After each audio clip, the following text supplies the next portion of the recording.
안녕하세요. 보내주신 자료들을 저희가 이렇게 펼쳐놓고 한참을 봤는데요. 고요한 새벽 바다 사진 여러 장하고 또 베트남 다낭에서의 경험을 담은 글 한 편. 근데 이 사진들이 참 묘한 매력이 있더라고요. 처음엔 그냥 일출 사진이구나 했는데 보면 볼수록 그런 단순한 감상은 아니었어요. 프레임 구석에 살짝 걸린 저 패들보드 끝자락이라던가 수평선 너머로 구름을 은은하게 물들이는 빛 같은 거요.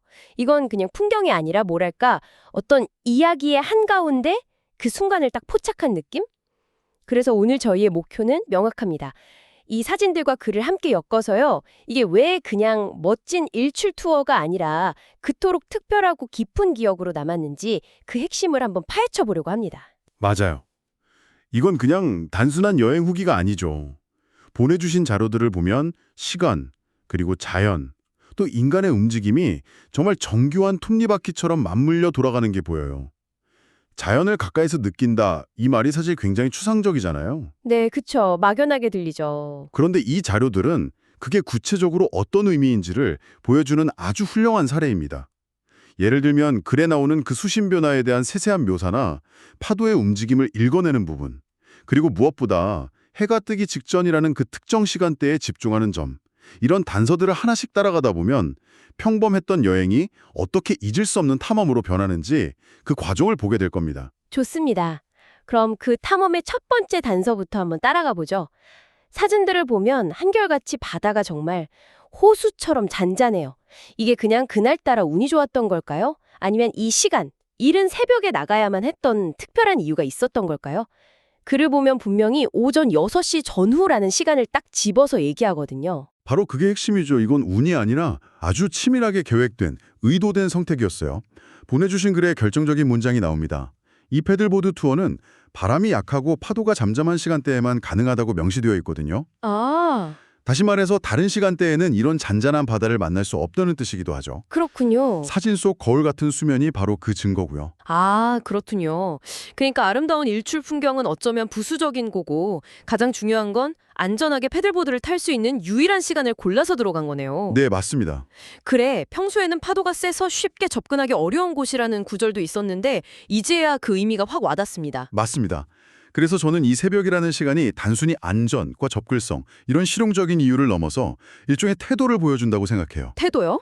네, 거친 파도를 뚫고 자연을 정복하겠다는 게 아니잖아요. 오히려 자연이 가장 평온한 얼굴을 보여주는 그 짧은 틈, 스스로 문을 열어주는 그 순간에 맞춰서 아, 조심스럽게 들어가는. 네, 방문객으로 들어가는 거죠. 자연에 대한 존중이 느껴지는 방식이에요. 자연이 허락하는 짧은 순간에 들어가는 방문객이라. 와, 정말 멋진 표현이네요. 그러고 보니 사진 중 하나에 저 멀리 도시의 불빛이 희미하게 보이는데 그게 참 인상적이었어요. 도시 전체가 아직 깊은 잠에 빠져있는 그 시간에 홀로 깨어나서 고유한 자연의 심장부로 들어가는 느낌. 엄청난 대비가 느껴지면서 이 경험이 더 특별하게 다가오는 것 같아요. 그렇죠. 모두가 잠든 시간, 도시의 소음이 멈춘 그 순간에만 들을 수 있는 자연의 목소리가 있는 법이니까요. 자, 그렇게 고요한 바다 위를 가르며 나아갔는데 진짜 이야기는 이제부터 시작입니다. 바다 위가 아니라 바다 속을 들여다봐야 하거든요. 와, 저도 그 부분 읽으면서 정말 놀랐습니다. 보통 패들보드를 타면 그냥 물 위 풍경이나 수평선에 집중하기 마련이잖아요. 네, 대부분 그렇죠. 그런데 보내주신 글에는 바닷속 지형에 대한 묘사가 거의 해저 탐사 보고서 수준이에요. 그냥 물이 맑았다가 아니라 초입은 수심 약 2.3m, 안쪽은 3m 이상 바위지대 근처로 가면서 2m, 1.5m, 1m 이하로 얕아진다. 이렇게 구체적인 수치를 언급하고 있어요. 이건 그냥 물 위를 떠다니는 게 아니잖아요. 보드 아래 보이지 않는 세상의 높낮이를 온몸으로 느끼고 있다는 거잖아요. 바로 그겁니다.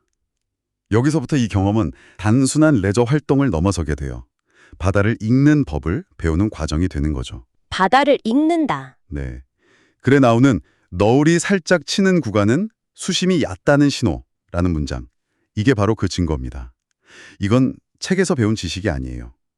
물결의 미세한 변화를 보고 수면 아래 보이지 않는 지형의 변화를 예측하는 경험으로 체득한 감각인 거죠. 아, 맞아요. 패들 끝으로 바닥을 짚어보는 묘사도 있었어요. 패들 끝이 바닥에 딱 닿을 정도로 얕아지는 구간에 대한 이야기요. 이건 정말 수동적인 관람객의 자세가 아니네요. 내가 가진 도구, 그러니까 패드를 이용해서 주변 환경을 적극적으로 탐색하고 이해하려는 능동적인 관찰자의 모습이 보여요. 그렇죠. 더 나아가서 바위 주변에 대한 묘사를 보면 거친 너덜바위 지대라던가 바위에 붙어있는 홍합처럼 보이는 생물, 심지어 누군가 남기고 간 어업용 그물 흔적 같은 디테일이 나와요. 네네. 이런 것들이 모여서 이 장소가 그냥 예쁘기만 한 관광지가 아니라 나름의 역사와 생명이 살아 숨쉬는 어떤 질감이 느껴지는 공간이라는 걸 알려줍니다. 아쿠아 슈즈 착용이 필수라는 한마디도 마찬가지예요. 아, 잘 닦인 산책로가 아니라 날 것 그대로의 자연 속으로 들어간다는 걸 암시하는 강력한 단서죠.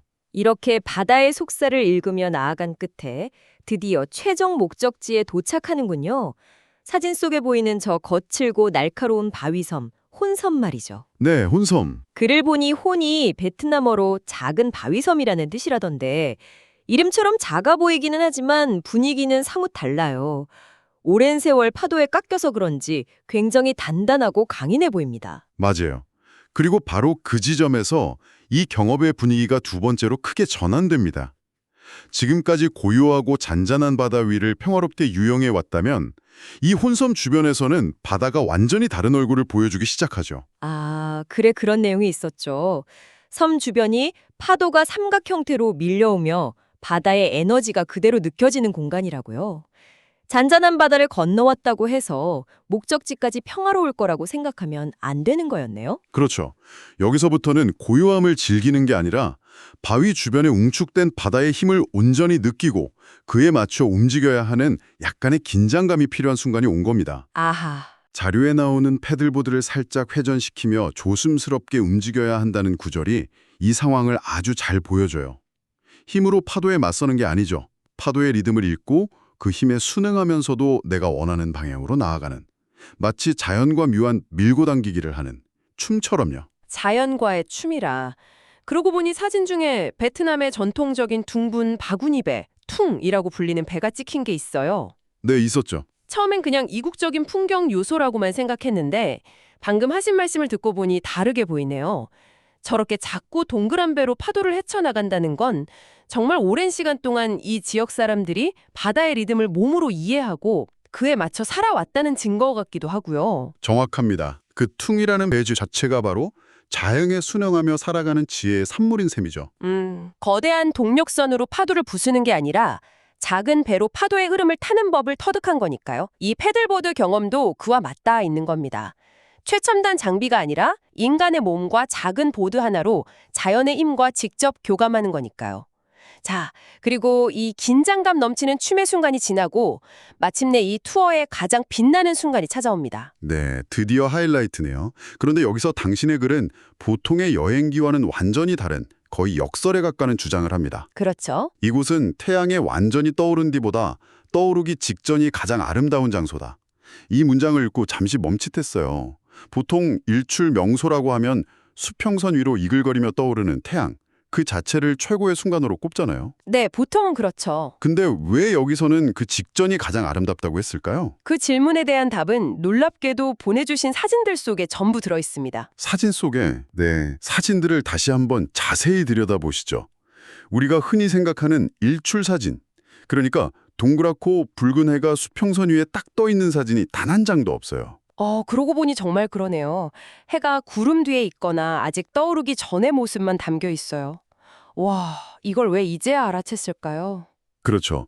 대신 어떤 사진이 있냐면 두꺼운 구름 뒤에서 이제 막 떠오르려는 해가 빛을 뿜으면서 구름의 테두리를 온통 은빛으로 물들이는 이른바 실버 라이닝 현상을 포착한 사진이 있습니다. 또 다른 사진에는 구름 사이로 빗줄기가 마치 성스러운 커튼처럼 바다 위로 쏟아져 내리는 모습이 보이고요.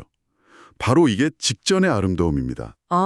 강렬한 태양빛이 모든 것을 선명하게 비추는 순간이 아니라 오히려 부드럽고 은은한 빛이 모든 것의 경계를 모호하게 만들고 실루엣과 분위기만 남겨두는 그 순간을 말하는 거군요. 맞습니다. 세상이 아직 완전한 색을 찾기 전 흑과 백, 그리고 무수한 회색 톤으로만 존재하는 그 찰나의 시간. 맞습니다. 결과, 즉 완벽하게 떠오른 태양을 보는 것보다 그 결과를 기다리는 과정, 그 기대감으로 가득 찬 시간의 아름다움을 이야기하는 거죠. 그래서도 이 순간이 태양이 떠오르는 방향과 혼섬이 한 프레임 안에 들어오는 완벽한 구도의 순간이라고 강조하고 있어요. 네. 이건 단순히 눈으로 보는 아름다움을 넘어서 그 장소와 시간, 그리고 나 자신이 완벽하게 하나가 되는 일종의 물화일체의 경험에 가까운 겁니다. 그렇군요. 이 모든 조각을 맞춰보니까 하나의 그림이 완성되는 것 같습니다.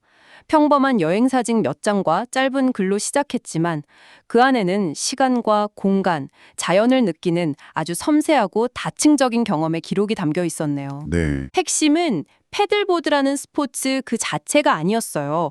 그걸 도구 삼아서 아무나 쉽게 접근할 수 없는 특별한 시간과 장소의 문을 열고 들어가는 그 방식에 있었던 거고요. 바로 그겁니다. 보내주신 자료의 마지막 문장이 이 모든 것을 완벽하게 요약해주고 있어요. 스피드나 액티비티가 아니라 자연을 가까이서 느끼는 경험이다. 아, 이 경험은 속도에 관한 게 아니라 깊이에 관한 이야기였던 거죠.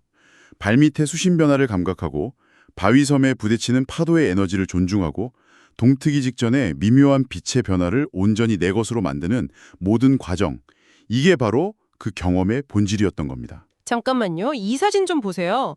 패들보드 앞부분에 뭐라고 쓰여 있네요? Constant Forward Motion. 끊임없는 전진이라는 뜻이잖아요. 네. 이거 정말 아이러니하지 않나요? 이 경험의 가장 큰 가치는 사실 전진이 아니라 멈춤과 관찰에서 나왔는데 말이죠. 하하, 정말 절묘한 발견이네요. 어쩌면 그 문구야말로 이 경험의 역설적인 가치를 가장 잘 보여주는 장치일지도 모르겠습니다. 끊임없이 앞으로 나아가야 하는 일상 속에서 우리는 잠시 멈춰서서 주변을 깊이 들여다보는 법을 잊고 살아가니까요. 맞아요. 이 경험은 바로 그 멈춤의 순간을 통해 전진만으로는 결코 볼 수 없는 세상의 다른 얼굴을 보여준 셈입니다. 오늘의 이야기는 당신에게 이런 생각할 거리를 남깁니다. 이 다낭에서의 경험은 의도적으로 도시의 소음과 분주함에서 벗어나 세상이 가장 고요한 그 찰나의 순간에만 허락되는 아름다움을 찾아 나선 여정이었습니다. 그렇다면 혹시 당신의 주변에는 어떤 고요한 순간들이 숨어 있을까요?